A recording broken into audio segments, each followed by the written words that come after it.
Hello दोस्तों, स्वागत है आप सबका हमारे YouTube channel trade like a pro trader पर।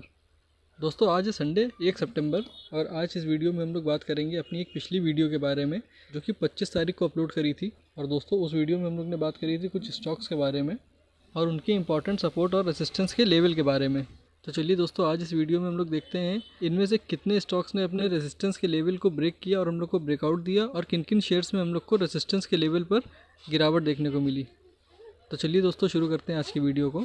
दोस्तों सबसे पहले हम लोग देखेंगे रिलायंस के स्टॉक को। दोस्तों वीडियो जो आप लोग ने देखी थी वो देखी थी 25 अगस्त, लेकिन दोस्तों जो हम लोग लेवल्स की बात करेंगे वो लेवल्स होंगे फ्राइडे के 23 अगस्त के, क्योंकि फ्राइडे लास्ट ट्रेडिंग डे होता है वीक का। इसलिए जो हम लोग लेवल्स देखेंगे पिछले फ्राइडे के देखेंगे और इस फ्राइडे के देखेंगे। और दोस्तों 23 तारीख को जो रिलायंस की क्लोजिंग हुई थी वो हुई थी 2999 के लेवल पर।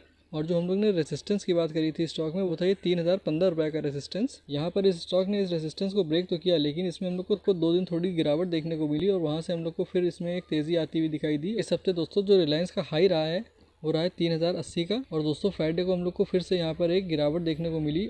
दोस्तों फ्राइडे को रिलायंस में हम लोग को फिर से एक गिरावट देखने को मिली, लेकिन अच्छी बात ये रही कि रिलायंस अपने इस रेसिस्टेंस के लेवल के ऊपर ही क्लोज हुआ।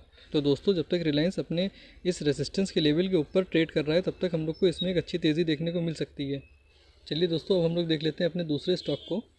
दोस्तों वीडियो में जो हम लोग ने दूसरा स्टॉक देखा था वो था सन फार्मा का। दोस्तों 23 तारीख को स्टॉक की क्लोजिंग हुई थी 1775 रुपये के लेवल पर, और इस हफ्ते दोस्तों स्टॉक ने अपना हाई लगाया है 1828 रुपये के लेवल का। और दोस्तों फ्राइडे को सन फार्मा क्लोज हुआ है 1821 रुपये के लेवल पर।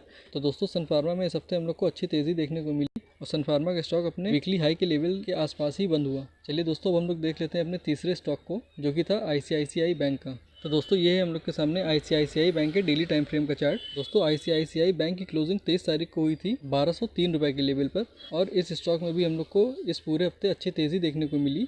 स्टॉक ने जो अपना हाई लगाया इस वीक का था 1235 रुपये का। तो स्टॉक की क्लोजिंग हुई है फ्राइडे को 1229 रुपये के लेवल पर। तो ये भी अपने हाई के लेवल के आसपास ही बंद होता हुआ हम लोग को दिखाई दिया।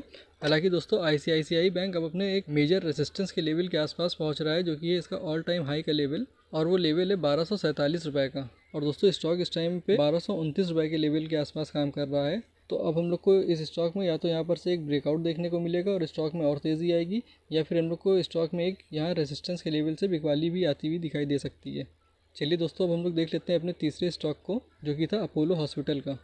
दोस्तों ये है हम लोग के सामने अपोलो हॉस्पिटल के डेली टाइम फ्रेम का चार्ट। दोस्तों 23 तारीख को स्टॉक अपने एक इंपॉर्टेंट रेजिस्टेंस के लेवल पर था, और दोस्तों इसमें हम लोग को मंडे को ब्रेकआउट देखने को नहीं मिला था और स्टॉक में हम लोग को यहाँ पर एक गिरावट देखने को मिली थी। लेकिन दोस्तों मंडे को गिरावट के बाद भी स्टॉक ने क्लोजिंग दी, वो क्लोजिंग हम लोग को 6778 रुपये के लेवल के आसपास ही होती हुई दिखाई दी। और दोस्तों यहाँ पर ये लेवल हम लोग ने एक इंपॉर्टेंट लेवल की तरह मार्क किया था, और दोस्तों हम लोग को लगातार 3 दिन इसी लेवल के आसपास क्लोजिंग होती हुई दिखाई दी।